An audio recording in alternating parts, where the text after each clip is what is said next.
The autumn wind carried the scent of sage and impending snow across the Dakota territory as Ayanna Crowfeather drew back her bowstring, the arrows fletching, brushing against her cheek like a lover's whisper. Her target, a prairie dog 50 yards distant, never knew what ended its life. The Lakota woman's accuracy was legendary among her people, a skill that had kept her tribe fed through 3 harsh winters and earned her a reputation that stretched from the Black Hills to the Missouri River. "Impressive," came a voice behind her, rough with the dust of cattle drives and tinged with an accent that spoke of Texas plains. "Though I reckon a Winchester would have been faster." Ayanna turned slowly, her hand instinctively moving to the knife at her belt. The man who'd spoken stood 20 paces away, his hands deliberately visible and empty. He was tall, weathered like old leather, with eyes the color of storm clouds and hair that had once been golden, but now bore silver threads like early frost. Everything about him screamed danger, yet he made no threatening moves. "Speed is not always wisdom, cowboy," Ayanna replied in perfect English, her voice carrying the musical cadence of her native tongue. "An arrow kills silently. A rifle shot brings enemies running." The man's smile was unexpected, not the predatory grin she'd learned to expect from white men, but something genuine and tinged with sadness. "Name's Thomas Brennan. Tom to my friends, if I still have any. I am Ayanna Crowfeather, daughter of Chief Standing Bear, keeper of the old ways." She studied him with the intensity of a hawk evaluating prey. "You are far from cattle country, Thomas Brennan." "Came looking for you, actually." Tom's admission hung in the air between them like smoke from a dying fire. "Your father sent word through the Indian agent. Said you might be willing to listen to a proposition." Ayanna's jaw tightened. She'd heard whispers of her father's plans, desperate schemes born of a people pushed to the edge of extinction. The Lakota were starving, their hunting grounds stolen, their children dying of diseases brought by the very people who now offered salvation with one hand while holding a gun in the other. "Speak your words, cowboy. The sun grows short, and winter comes whether we will it or not." Tom removed his hat, running calloused fingers through his hair. "The territorial governor's offering a deal, a marriage between white and Lakota, a symbol of peace. In exchange, your people get protected status, guaranteed hunting rights on my land, and enough cattle to see you through the winter. And what do you gain from this arrangement?"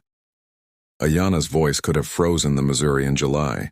"A chance to do something right for once in my godforsaken life." The pain in Tom's voice was raw, unguarded. "Lost my boy 3 months ago. Cholera took him while I was off chasing rustlers. My wife, she blamed me, and rightfully so. Took her own life rather than live with a man who couldn't protect his family." Ayanna felt something shift in her chest, a recognition of shared grief that transcended the boundaries of race and culture. She'd lost her own husband to cavalry bullets 2 winters past, had felt the crushing weight of survivor's guilt that Tom now carried. "You would marry a woman you do not know to ease your conscience?" "I'd marry the devil himself if it meant keeping innocent people from starving." Tom's eyes met hers, and she saw truth there, painful and absolute. "But I won't lie to you, Miss Crowfeather. This wouldn't be a real marriage, not in the ways that matter, just a legal arrangement to satisfy the politicians and keep your people alive." Ayanna knocked another arrow, drawing and releasing in one fluid motion. This time her target was a hawk circling overhead, an impossible shot that no white man would even attempt. The arrow found its mark, and the great bird tumbled from the sky. "My people have a saying," she said, walking to retrieve both arrows and her kills. "When the hawk falls, the rabbit thinks itself safe, but the hawk's mate still hunts." Tom watched her work, noting the efficiency of her movements, the respect she showed even for the creatures she'd killed. "Meaning?" "Meaning that peace is often just the pause between wars, Thomas Brennan, and those who forget this truth rarely live to see the next sunrise." She faced him again, her decision made with the swift certainty that had kept her alive through 26 winters. "I will marry you, cowboy. Not for love, not for your conscience, but because my people need what you offer. But know this, I am not some tame reservation Indian who will smile and nod while you play the great white savior. I am Lakota. I am the daughter of warriors. And if you betray my trust, if you bring harm to my people, I will put an arrow through your heart and sleep peacefully afterward." Tom nodded slowly, understanding passing between them like a treaty signed in blood and starlight. "Wouldn't expect anything less, ma'am. When do we do this thing?" "Tomorrow, when the sun reaches its highest point. The ceremony will be both white and Lakota, witnessed by both our peoples." Ayanna shouldered her bow and began walking toward the distant smoke of cooking fires. "Tonight, you camp with my father's warriors. Learn their faces, their names. If we are to be married, you must understand that you wed not just me but my entire nation." As Tom followed her toward the Lakota camp, he couldn't shake the feeling that he'd just made a bargain with forces far more powerful and dangerous than any he'd encountered in 20 years of frontier life. But for the first time since his son's death, he felt something other than crushing despair. He felt purpose. And in the gathering darkness of the Dakota plains, neither Tom nor Ayanna could have imagined how that purpose would soon transform into something far more deadly than either had bargained for. The wedding ceremony took place on a windswept hill overlooking the confluence of two rivers, where Lakota tradition met frontier necessity in an uneasy dance of diplomacy. Ayanna wore her grandmother's wedding dress, white doeskin decorated with intricate beadwork that told the story of her lineage in colors that caught the autumn sunlight like captured fire. Tom stood beside her in his best suit, the same black wool he'd worn to his son's funeral, now pressed into service for this strange new beginning. Chief Standing Bear spoke first in Lakota, his weathered hands raised to the four directions as he called upon the spirits to witness this union born of desperation and hope. The Indian agent, a nervous man named Whitmore, fidgeted with his Bible and pocket watch, clearly uncomfortable with the pagan elements of the ceremony, but unwilling to offend the very people he was supposed to manage. "Do you, Thomas Brennan, take this woman as your wife, to honor the treaty between your peoples and provide protection for her nation?" Whitmore's voice cracked slightly on the formal words. "I do," Tom replied, his voice carrying across the assembled crowd of Lakota warriors and white officials. As he spoke, his eyes found Ayanna's, and he saw something there that hadn't been present the day before, a flicker of what might have been respect, or perhaps the beginning of something deeper. When it came time for Ayanna to speak her vows, she did so first in Lakota, her voice strong and clear as she pledged herself to this strange alliance. Then, switching to English, she added words that made several of the white witnesses shift uncomfortably. "I take you as husband, Thomas Brennan, and through you I bind our peoples in peace. But know that I remain Lakota first, wife second, and if you prove false to either role, the spirits of my ancestors will demand justice." The ceremony concluded with the exchange of gifts, Tom presenting Ayanna with a silver bracelet that had belonged to his mother, while she gave him a medicine bag crafted by her own hands, filled with sage and sweetgrass, and a small piece of obsidian that had been blessed by the tribal shaman. As the celebration began, with Lakota drums mixing with the fiddle music of the white settlers, Tom found himself studying his new wife with growing fascination.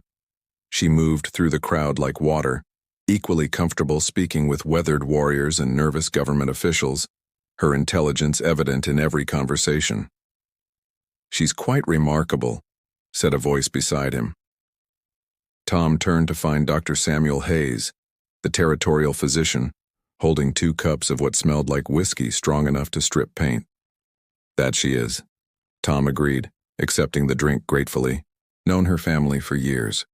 Ayanna's got more education than half the men in the territorial legislature, speaks 4 languages, reads Latin, and can perform surgery if necessary. Her father sent her east to school when she was young, thought knowledge of the white world might help her people survive what was coming." Tom watched Ayanna demonstrate her archery skills to a group of fascinated children, both white and Lakota. Seems like he was right. Perhaps, but education's a double-edged sword out here. Makes a person see too clearly sometimes, understand too much about the forces working against them. Hayes's expression grew serious. "Tom, I hope you know what you've gotten yourself into. This marriage might bring temporary peace, but there are people on both sides who profit from conflict. They won't give up easily. Before Tom could respond, a commotion erupted near the edge of the gathering.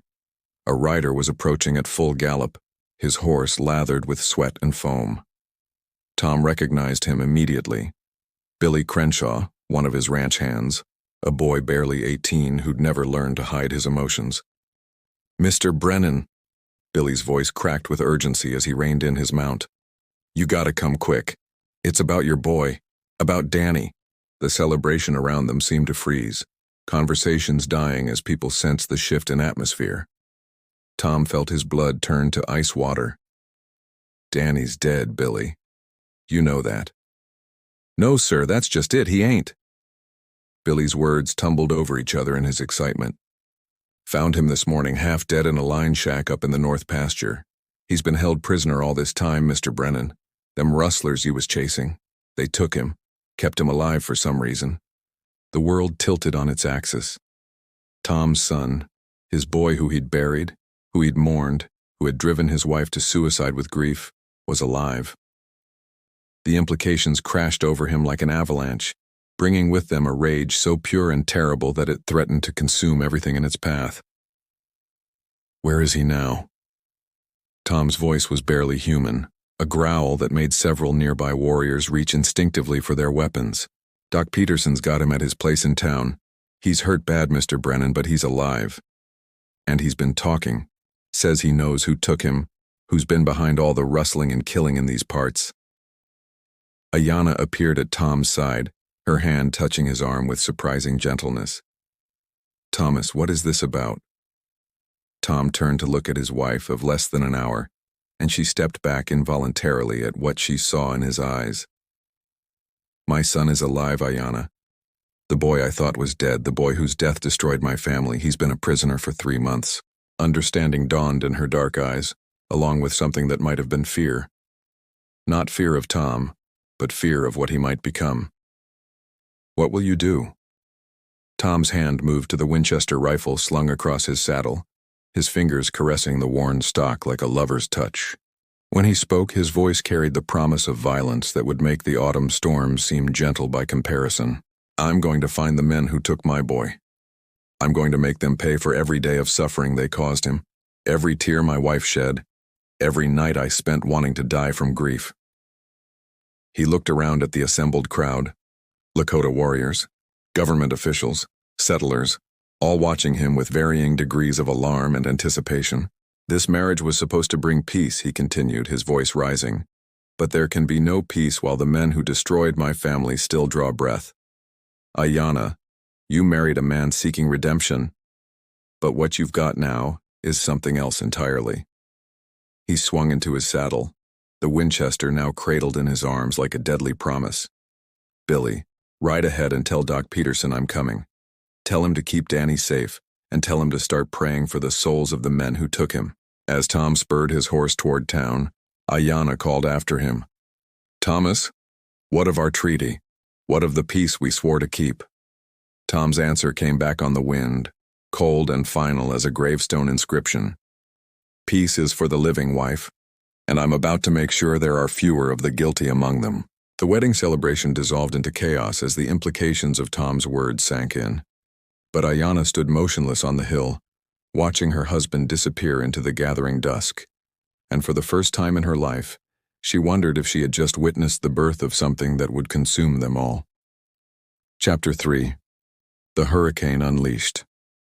The town of Cedar Falls had never seen anything like Thomas Brennan in the grip of righteous fury. He rode down Main Street like one of the 4 horsemen, his Winchester gleaming in the lamplight, his face a mask of controlled violence that made hardened gunfighters step aside and mothers pull their children indoors. Word of his son's miraculous return had spread faster than wildfire, and with it, whispers of what the boy had revealed about his captors. Dr. Peterson's house sat at the end of a tree-lined street, its windows glowing warmly against the October darkness. Tom dismounted with fluid grace, his movements economical and deadly as a stalking wolf. The Winchester never left his hands. Inside, he found his son propped up in bed, thin and scarred, but unmistakably alive. Danny Brennan, all of 12 years old, looked up at his father with eyes that had seen too much, aged beyond their years by months of captivity and fear. Pa? The word was barely a whisper, as if Danny couldn't quite believe his father was real. Tom's composure cracked like ice in spring. He set the rifle aside and gathered his boy into his arms, feeling the fragile bones, the weight his son had lost, the trembling that spoke of trauma that might never fully heal. I'm here, son. I'm here, and I'm never letting anyone hurt you again. Dr. Peterson, a gray-haired man who'd seen every form of frontier violence, cleared his throat awkwardly. Tom, the boy's been through hell. Whoever took him, they kept him alive for a reason. Used him as leverage, threatened to kill him if anyone came looking too hard. Who? Tom's voice was deadly quiet. Who took you, Danny? The boy's grip on his father's shirt tightened. It was Mr. Caldwell, Pa. Samuel Caldwell and his men. They said they needed you to stop looking into the rustling, needed you distracted. So they took me, made it look like I died of cholera, kept me locked up in that old mine shaft up in Devil's Canyon. Tom's blood turned to liquid fire. Samuel Caldwell, the territorial judge, pillar of the community, the man who'd officiated at Danny's supposed funeral, the man who'd comforted Tom in his grief, who'd suggested that perhaps it was God's will, who'd recommended the marriage to Ayanna as a way to find peace. He's been stealing cattle, Pa. Hundreds of head, selling them to buyers up north.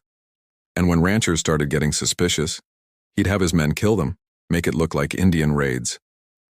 Danny's voice grew stronger as he spoke, the relief of finally telling the truth giving him courage.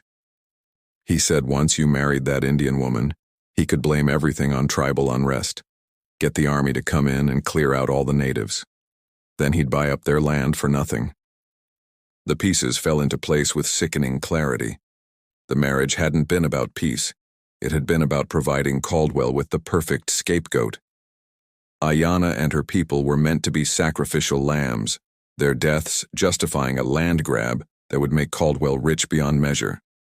Tom stood slowly, his movements deliberate as he picked up the Winchester. Doc, I need you to keep Danny safe. Lock the doors. Don't let anyone in except me or my wife. Tom, what are you planning? Peterson's voice carried the weight of a man who'd seen too much violence, who knew the look in Tom's eyes. Justice, Doc. Pure and simple.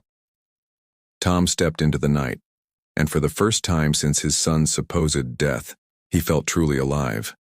The rage that had been eating him from the inside was now focused, refined into something as sharp and deadly as a blade. He wasn't just angry, he was transformed, become something elemental and unstoppable. The sound of approaching hoofbeats made him turn. Ayanna rode toward him through the darkness, her bow slung across her back, her face painted with the war colors of her people. Behind her came a dozen Lakota warriors, their horses' hooves drumming against the earth like thunder. I heard what your son told the doctor, she said, dismounting with fluid grace. My father's scouts brought word. Caldwell's men are moving tonight. They plan to attack our camp, make it look like we broke the treaty. Tom's smile was terrible to behold. Then we'd better get there first. Thomas, Ayanna's voice carried a warning. If we do this, there's no going back. You'll be declaring war on the territorial government, on everything you once were. Everything I once was died when they took my boy. Tom checked his rifle, the familiar motions calming his racing heart. What I am now is something they created, and they're about to learn what that means. One of the warriors, a scarred veteran named Blackhawk, spoke in rapid Lakota. Ayanna translated. He says Caldwell has 20 men, maybe more. They're holed up in the old fort ruins waiting for dawn to attack our people. 20 men, Tom mused, his voice carrying an odd note of satisfaction. That should be enough to send a message. Ayanna studied her husband's face in the moonlight, seeing something there that made her warrior's heart sing with recognition. This was no longer the grieving cowboy she'd married for political necessity. This was something primal and dangerous, a force of nature given human form. You have a plan? She asked. Tom's grin was sharp as a blade. I'm going to walk into that fort and give them a chance to surrender. When they refuse, and they will refuse, I'm going to show them why the Lakota call the Winchester the gun that shoots all day. And us? You and your warriors are going to make sure none of them escape to hurt innocent people ever again." Tom swung into his saddle, the rifle cradled across his lap. "Tonight, we end this. Tonight, we show them what happens when they threaten our families." As they rode toward the fort ruins, Ayanna found herself studying the man she'd married. In the space of a few hours, he'd transformed from a broken widower seeking redemption into something far more dangerous, a force of righteous vengeance that would reshape the very landscape of their conflict. She'd married him for peace, but what she'd gotten was war incarnate. And as the wind carried the scent of coming storm across the Dakota plains, she realized that perhaps this was exactly what their world needed. Not the false peace of political treaties, but the cleansing fire of absolute justice. Behind them, the lights of Cedar Falls grew dim, and ahead lay the reckoning that would determine the fate of two peoples, bound together now not by treaty or convenience, but by the terrible mathematics of blood and vengeance. Chapter 4. Blood, Justice, and New Beginnings. The ruins of Fort McKenzie squatted against the horizon like a broken tooth, its crumbling walls casting jagged shadows in the moonlight. Tom Brennan sat his horse at the edge of rifle range, the Winchester across his saddle gleaming with deadly promise. Behind him, Ayanna and her warriors had melted into the darkness, positioned to cut off any escape routes from the fort. "Caldwell."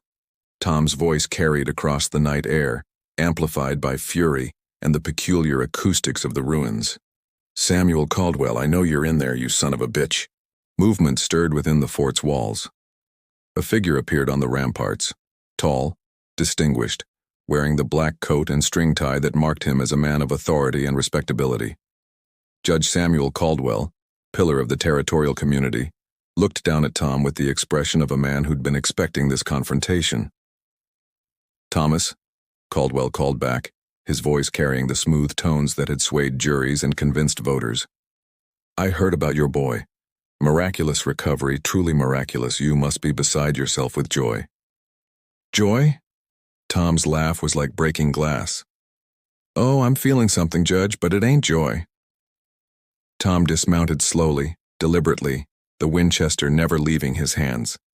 He began walking toward the fort's entrance, his boots crunching on the frost-brittle grass. With each step he seemed to grow larger, more dangerous, as if the very air around him was charged with lethal potential. "You know, Caldwell, I spent 3 months wanting to die. 3 months blaming myself for my boy's death, watching my wife eat her gun because she couldn't live with the grief. 3 months thinking I was the worst father who ever drew breath." Tom's voice grew louder as he approached the gates, and Caldwell's men began appearing along the walls, rifles glinting in their hands. But something in Tom's manner, the absolute certainty of his movements, the way he walked like a man who'd already accepted death, made them hesitate. "Turns out I was wrong about a lot of things," Tom continued. "But I was right about one. I am a killer, Caldwell. Always have been. The only difference is now I'm killing for the right reasons." "Thomas, be reasonable," Caldwell called down, though his voice had lost some of its smooth confidence. "Whatever the boy told you, whatever lies—" "Lies?" Tom stopped 20 yards from the gate, well within rifle range of a dozen weapons, and threw back his head and laughed. The sound was terrible, inhuman, like the cry of some predatory bird. "The only lies here are the ones you've been telling this whole territory. But that ends tonight." Tom raised the Winchester to his shoulder in one fluid motion, the barrel finding Caldwell with the inevitability of fate. "You've got 10 seconds to send out every man who wasn't involved in taking my boy. 10 seconds to give the innocent a chance to live. You're outnumbered 20-1, Brennan," one of Caldwell's men shouted from the walls. Tom's smile was sharp as winter wind. "Mister, you obviously don't know much about mathematics. See, you're not fighting one man, you're fighting a hurricane, and hurricanes don't count odds." The first shot came from the walls, a nervous trigger finger sending a bullet whining past Tom's ear. That single shot was like a signal, unleashing the storm that had been building in Tom's soul for 3 long months. The Winchester in Tom's hands became something alive, an extension of his will and fury. He worked the lever action with mechanical precision, each shot finding its mark with the inevitability of divine judgment. Men fell from the walls like broken dolls, their cries lost in the thunder of gunfire. But Tom wasn't alone. From the darkness around the fort came the war cries of Lakota warriors, their arrows finding targets with silent efficiency. Ayanna's bow sang its deadly song, each shaft carrying the weight of her people's anger at being used as pawns in Caldwell's game. The battle was brief but decisive. Caldwell's men, expecting to face a grieving cowboy and a handful of reservation Indians, found themselves confronting something far more dangerous, a force of nature given human form, backed by warriors who fought with the fury of the dispossessed. When the gunfire finally stopped, Tom stood in the fort's courtyard, surrounded by the bodies of men who'd thought themselves untouchable. The Winchester was empty, its barrel hot enough to raise steam in the cold air. But Tom's work wasn't finished. Caldwell cowered behind an overturned wagon, his fine clothes torn and stained with dirt and fear. "Please," he whimpered as Tom approached, drawing his sidearm with the slow deliberation of an executioner. "I can pay you. Whatever you want, money, land, anything." "What I want," Tom said quietly, "is my 3 months back. I want my wife alive. I want my boy to sleep without nightmares. Can you give me any of that, Judge?" Caldwell's mouth worked soundlessly, and Tom nodded as if the man had spoken. "That's what I thought." The single gunshot echoed across the plains like a period at the end of a long, bloody sentence. Later, as dawn painted the eastern sky with shades of rose and gold, Tom sat beside his son's bed in Dr. Peterson's house. Danny was sleeping peacefully for the first time in months, his breathing steady and strong. Ayanna sat in a chair nearby, her war paint washed away, looking once again like the educated woman who'd married him for political necessity. "It's over," she said quietly. Tom nodded, feeling suddenly exhausted.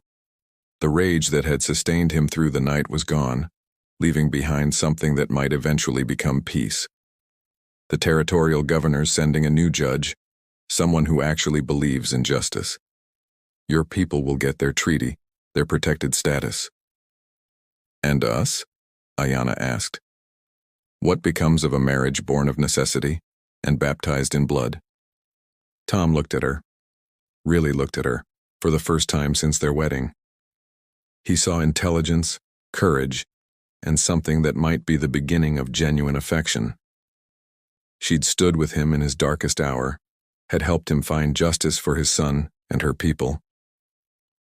"I reckon that depends," he said slowly. "I'm not the same man you married yesterday. That man was broken, looking for redemption. What's left is something different." Ayanna smiled, and for the first time it reached her eyes. "I did not marry you for the man you were, Thomas Brennan. I married you for the man you could become. And last night, I saw exactly who that is." She reached across the space between them, her hand finding his. "You are a man who protects his family, who fights for justice, who keeps his word even when it costs him everything. These are qualities my people value above all others." Tom squeezed her hand gently. "And you're a woman who stands by her husband in battle, who fights for her people, who sees the truth even when it's ugly. Reckon we might make something real out of this arrangement after all." Outside, the sun climbed higher, painting the Dakota territory in shades of hope and possibility.